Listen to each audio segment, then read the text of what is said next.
Ko Putawaki te maunga, Putawaki is the ancestral mountain. Ko Tamakaukau, ko te Marakai o Tai Whakaia, ngā wāhi o tēnei hohipera. So o Tamakaukau, where the hospital site is and also where the car park site is, are the traditional names of this area. Ko Ngati Awa Tiwi, Ngati Awa is the tribe. Ko Awa Tope e te tangata, Awa Tope is the main leader. Engari ko te mana whenua o tēnei rohe I taka mai raro I a Tai Whakaia. But the main ancestor whom the land is vested in traditional Māori society was Tai Whakaia. Nō reira tēnei ka mihi. This is an opportunity to greet everyone and acknowledge the importance of this discovery here in the BoPDHB District Health Board. I raro I te mauru o tēnei hohipera under the auspices of this hospital site here. This is to talk a little bit about the history and the importance of this area. Nō reira, tēnā koutou katoa. Greetings to you all and welcome. This discovery is a very significant discovery. It is not every day that we have a 500-year-old person from our ancient past. Actually, around about 1400, this ancestress, this female ancestor, came from that time. Through the redevelopment process of the hospital site, the District Health Board and senior management staff with the Regional Māori Health Director, Ohuirehe Tangitu, and myself as the Senior Cultural Advisor, both for the BoPDHB District Health Board and Ngati Awa, have ensured that the whole site development has been carried out accordingly in relation to Ngati Awa cultural practices, Ngati Awa rituals and customs, to ensure that everything would be done spiritually correctly, and also being cognizant of the historical importance of this area.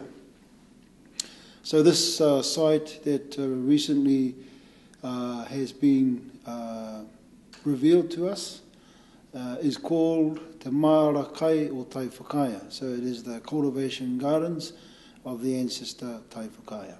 Tai Whakaia is a direct descendant from the Mātātua canoe and also from the local tribe of this area, namely Ngati Awa. Over 1,000 years ago, approximately, the ancestor Toi settled and discovered this area. Toi begat Awanuiarangi, who gave birth to the tribe today known as Ngati Awa. Awanuiarangi then begat Awarua, who had Awatumaki Tarangi, who had Parinui Te Rā, who had Awamorehurehu, who begat Irakewa, who had Toroa, captain, commander, and ancestor of the recognised canoe of this area, Mātātua, or Mata Atua, the face of God. Toroa begat Ruaihona, who had Tahinga o Te Rā, who married Wairaka, who had Awanuiarangi, who had Rongotangiawa, who begat Irapeke, who had Tamaterehe, who begat Tai Whakaia, the ancestor of this region, who lived approximately 600 years before. Tai Whakaia was the recognised leader. He was a great orator, also a great swimmer, and it is said there is a cabin underground at the Whakatāne river mouth where he had a special cave where people would access, particularly his tribe, when they were hosting people, and they were full of koura, or crayfish. So the area there was called Te Ana Koura o Tai Whakaia. Tai Whakaia was a great diver, could hold his breath for a considerable amount of time. So he established his presence here from Whakatāne Township out to Thornton, which is known as Okorero, and then from there to Etchcombe, known as Kai Whakatere, and then the boundaries came all the way back, including our hospital site. So there were two brothers that lived here, Tai Whakaia, where the car park, recently we found the burial, and also the hospital site called Otamakauka o Pūkeko, so a nephew, which is Pūkeko. His father was Tonu Moko, younger brother to Tai Whakaia. So they lived and occupied on this site here, the hospital site. So the area where we found the burial this ancestor, she is a direct descendant of the people of Tai Whakaia, sub-tribe of Ngati Awa. Also, it is known in our oral traditions by Ngati Awa people that the area was a traditional cultivation area, and recently the archaeological investigation has validated that. Also, it was a cooking area, so there's also in the archaeological findings, there's also hangi, evidence of hangi pits, and also places where food was cooked. We found obsidian, which was used for cutting, and also adze, a toki, greenstone, an adze. So there's obsidian and parts of grey waki, which is another type of stone, and greenstone as well. So it's quite a significant place in terms of the car park area. The car park was built approximately in 1930, so until recent times, 2013, the community of the BoPDHB District Health Board were not aware of the significance of that site. During the redevelopment of the car park area, one of the diggers came across burial, and it was digging. It actually removed the skull from the burial itself. Work ceased. Proper prayers and that have been always carried out throughout the whole redevelopment of the site. Every place, every building, every part of this new redevelopment has had Ngati Awa spiritual incantations and prayer done to protect and make sure that the redevelopment and our staff are safe. So when we did discover the skull, work ceased. I came in as the Senior Cultural Advisor for the BoPDHB District Health Board, performed the rituals of clearing and keeping the area safe spiritually. The police were involved, senior management were involved, Māori Health Services were also involved. So the right process was carried through, and because the bones that were found, or particularly the skull, was of an ancient prehistoric, there was no need to carry out a forensic on the burial. So that was a decision that I made for and on behalf of the BoPDHB District Health Board in consultation with Māori Health Services, the appropriate management, and also on behalf of Ngati Awa. The skull was then removed and buried through consultation with another senior spiritual advisor called Kōiwi, the principal elder and tohunga, spiritual advisor for Tai Whakaia people today, and the main church that they affiliate to is called the Ringatu Church, founded by Te Kōti. So having consulted with him, he advised me that we should bury the skull and the remains of the burial when found at Ohuirehe, which is an ancient burial ground of Tai Whakaia at Coastlands. So once the appropriate things were carried through in terms of the process, Historic Places Trust was also informed. They came on site. We made application to continue in terms of resource consent, and we took the skull, so there was a parallel development happening. The skull was taken to Ohuirehe and buried there accordingly. There's a lot of media because of the importance of this discovery.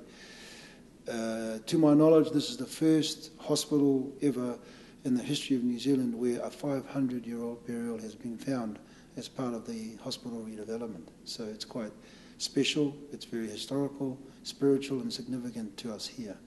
Ngati Awa, but also the BoPDHB District Health Board and our communities of this area of Whakatāne. So once the skull was buried, accordingly I carried out the rituals and prayers with Stan Ratahi of Tai Whakaia, and also one of the Māori health workers here for mental health of Māori Health Services. The Historic Places Trust came on site, carried out its investigation, and in recent times, just over a week ago, we found the rest of the burial. In traditional times, it is said by our ancestors that women of high rank, women of senior rank, according to the archaeological discovery, Beatrice, or Dr. Beatrice Hudson, the archaeologist, has confirmed that she is a female of 60 years old, 50 to 60 years old, and of prehistoric origin. So part of the practices of cultivations in traditional times was when the person was chosen to be the talisman or the mauri or the life force of a significant garden that provided life and sustenance for a people, they were set aside to be put into the garden. So she was prepared accordingly. Once that was agreed to by the people of Tai Whakaia 400 years ago, 500 years ago, they would have had a meeting where they would gather and have a banquet to celebrate her life.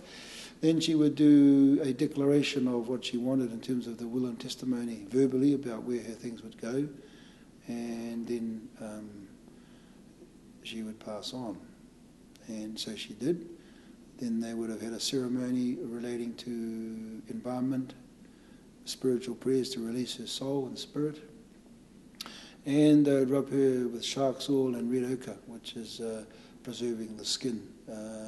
So they would do a few incisions in the pelvis and between the legs, and the blood and the water would flow into a sacred place in the ground.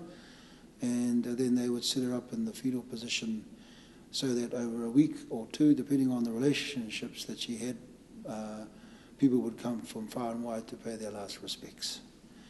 Once that was concluded, she would be taken to the rock or Pouroto in town and placed on the shelves there, where she would go through a decomposition process.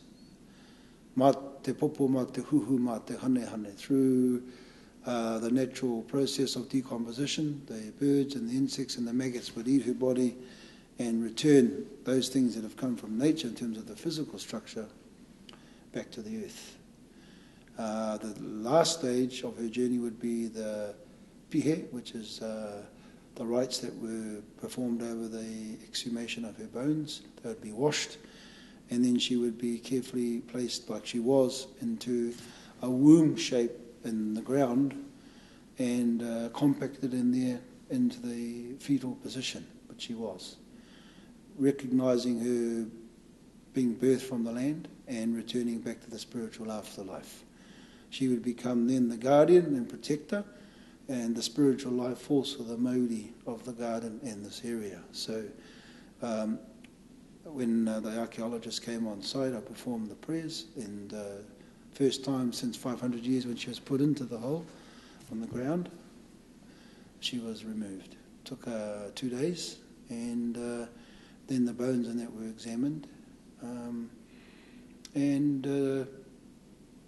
She today will be returned back to the skull, back to Ohuirehe, back to her ancestors of Tai Whakaia. So this discovery is very significant for the Bay of Plenty District Health Board, very special, and we, on behalf of Ngati Awa, present this information so that the Bay of Plenty District Health Board and those future generations that will watch this will have a full understanding of the importance of this discovery. It's not every day that a 500-year-old person comes from 500 years ago into 2013. It's probably once in a lifetime. So there's a lot of special prayers. There's a lot of special reasons for why, in terms of, firstly, the importance of this area. Secondly, the spiritual changes that are happening in our environment, and also the importance of the spiritual, the cultural, the connection to who we are, combined with the medical approach in terms of the health services that we provide. So this is very, very important to us in relation to this discovery, and I wish the future generations in time to access this information so that they can look back, hopefully 500 years from now, and understand the importance of this discovery, and also the redevelopment of the hospital site to stand in the knowledge and knowing the wisdom of the past in terms of those things that we've experienced today, in terms of the redevelopment to prepare our future generations that will follow after us. So that's really all I have to say in terms of this discovery of this woman of the past. And they say, mā te wahine, mā te whenua, te tangata ka ngaro. The women in the land have both life-giving principles, nurturing and sustenance, and also remind us of our mortality. So we're born from the womb and we return back to the womb and then transition from here to the spiritual afterlife. So this woman of the past is something very special, very significant for all of us. And with that, kia ora.